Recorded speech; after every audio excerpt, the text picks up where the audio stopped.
Yan masakit eh. Hindi naman yan. Iga mo, ma. Yun lang, para may diretso mo yung paa mo. Oo, bumunta pa nga si uncle dito para lang sa ano yun ka eh. Yan kapatid yung ni mama yan. Bunsong kapatid. Aray! Aray! Aray! Oh? Ayoko.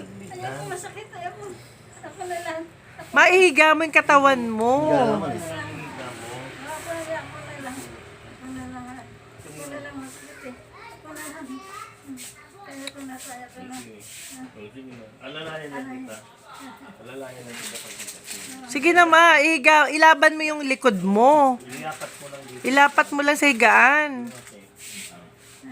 Ang masakit eh. Dandahan lang, dandahan. Ako na lang. Hindi na. Hindi ka man makakakilos yan pag wala kang katulong. Oo. Bigyan mo lang. Ma, sige na.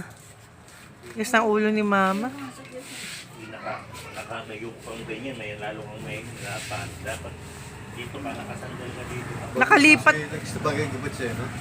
Nakalipat ka nga eh. Sige na, ma.